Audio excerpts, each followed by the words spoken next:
ദിനത്തിലെ സംസ്ഥാനം കൈവരിച്ച അതിദാരിദ്ര്യരഹിത സംസ്ഥാനം എന്ന ചരിത്ര നേട്ടം ലോകത്തിന് മുന്നിൽ വലിയൊരു വികസന മാതൃകയായി അവതരിപ്പിക്കപ്പെടുമ്പോൾ ഈ പ്രഖ്യാപനത്തെ സംശയത്തോടും വിമർശനത്തോടെയും നോക്കിക്കാണുന്ന ചില വിഭാഗങ്ങൾ രംഗത്ത് വന്നിരിക്കുന്നു.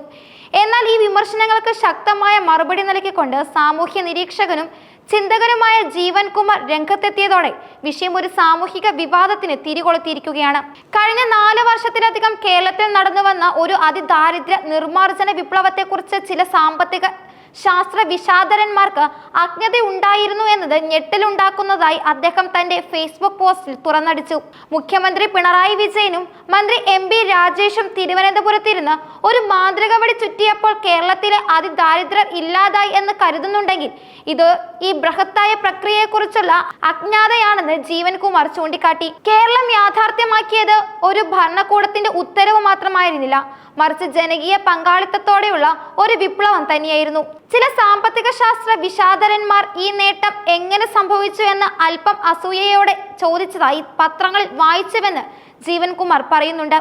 കഴിഞ്ഞ 4 വർഷമായി കേരളത്തിൽ നടന്നുകൊണ്ടിരിക്കുന്ന ദേശീയ സെൻസസ് പ്രക്രിയയേക്കാൾ വലിയ ഒരുക്കങ്ങൾ ആവശ്യമുള്ള ഈ പ്രവർത്തനങ്ങളെ കുറിച്ച് അവർ അജ്ഞാതരായിരുന്നു എന്നത് അത്ഭുതകരമാണ്. ഇത്രയും വലിയൊരു സാമൂഹിക വിപ്ലവം അറിയാതെ പോയവരെ ഇനിയും സാമൂഹ്യ നിരീക്ഷകർ എന്ന് വിളിക്കാൻ കഴിയുമോ എന്ന ചോദ്യവും അദ്ദേഹം ഉന്നയിക്കുന്നു.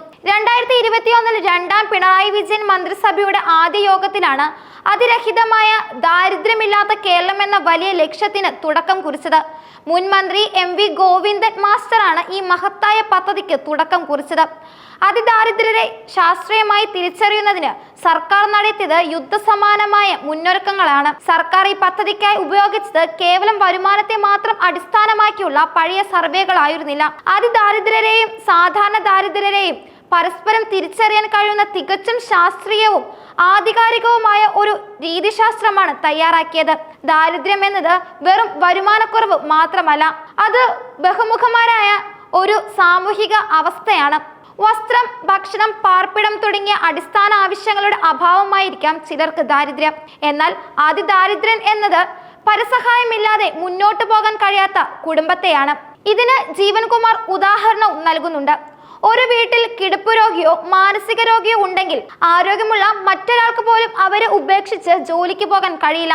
മറ്റ് വരുമാന മാർഗങ്ങളില്ലാത്ത ഇത്തരം കുടുംബങ്ങൾ അടച്ചുറപ്പുള്ള വീടുകളിൽ താമസിക്കുന്നുണ്ടെങ്കിൽ പോലും അതിദാരിദ്ര്യർ തന്നെയാണ് അവർ. ഇങ്ങനെ വരുമാനം, ആരോഗ്യം, വിശപ്പ്, ജീവിത സാഹചര്യങ്ങൾ എന്നിവ സംയോജിപ്പിച്ച പല സൂചകങ്ങൾ ചേർത്ത് വെച്ചാണ് അതിദാരിദ്ര്യരെ കണ്ടെത്തിയത്. കൂടാതെ ആദിവാസി വിഭാഗങ്ങൾ, പട്ടികജാതി, തീരദേശ വിഭാഗങ്ങൾ, HIV ആൻഡ് AIDS ബാധിതർ, LGBTQA+ കമ്മ്യൂണിറ്റിയിലെ ദുർബലർ, അനാഥരായ കുട്ടികൾ, വിദഗ്ധരില്ലാത്ത കുടിയേറ്റ കുടുംബങ്ങൾ തുടങ്ങിയ ദുർബല വിഭാഗങ്ങൾക്ക് മുൻഗണന നൽകുകയും ചെയ്തു. ഈ ദൗത്യത്തിൽ 4 ലക്ഷം ആളുകൾക്ക് പരിശീലനം നൽകുകയും ആകെ 13.47 ലക്ഷം ആളുകൾ ബൃഹത്തായ ഈ പദ്ധതിയുടെ ഭാഗമാവുകയും ചെയ്തു. അതിദാരിദ്ര്യരെ കണ്ടെത്താൻ സർക്കാർ ആശ്രയിച്ചത് ഉദ്യോഗസ്ഥരെ മാത്രമായിരുന്നില്ല, മറിച്ച് സാധാരണക്കാരായ ജനങ്ങളെയും പ്രാദേശിക സംവിധാനങ്ങളെയും ആയിരുന്നു. ഓരോ വാർഡിലും ആശാപ്രവർത്തകർ, അംഗനവാടി ജീവനക്കാർ, അയൽക്കൂട്ട ഗ്രൂപ്പുകളിലെ സ്ത്രീകൾ എന്നിവർക്ക് തങ്ങളുടെ പ്രദേശത്തെക്കുറിച്ച് കൈവെള്ളയിലെ രേഖകൾ പോലെ അറിയാൻ സാധിക്കുന്നുണ്ട്. ഗ്രാമസഭകളിൽ ജനങ്ങളെ വിളിച്ചുകൂട്ടി ചർച്ചയും വാദവും സാധൂകരണവും നടത്തിയാണ് അവരുടെ ഇടയിലുള്ള അതിദാരിദ്ര്യരെ വസ്തുനിഷ്ഠമായും സഹജമായും തിരിച്ചറിഞ്ഞത്. തുടർന്ന് സാമൂഹിക രാഷ്ട്രീയ വിഭാഗങ്ങളെ ഉൾപ്പെടുത്തി ഫോക്കസ് ഗ്രൂപ്പ് ഡിസ്കഷനുകൾ നടത്തി.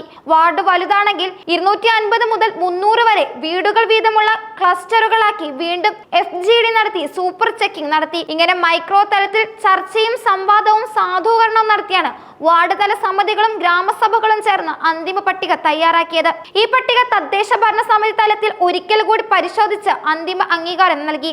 സർവേയേക്കാൾ മെച്ചപ്പെട്ട ജനകീയ സമിതിയാണ് ഈ അതിദാരിദ്ര്യരെ തിരഞ്ഞെടുക്കുന്നതെന്ന് ജീവൻ കുമാർ അടിവരയിടുന്നു. പ്രതിപക്ഷം കൂടി ഭരിക്കുന്ന പഞ്ചായത്തുകൾ ഉൾപ്പെടെയുള്ള എല്ലാ തദ്ദേശ സ്ഥാപനങ്ങളിലും ഈ വലിയ ഉദ്യമത്തിൽ ഭാഗങ്ങളാക്കി എന്നത് ഇതിന്റെ ആധികാരികത വർദ്ധിപ്പിക്കുന്നു.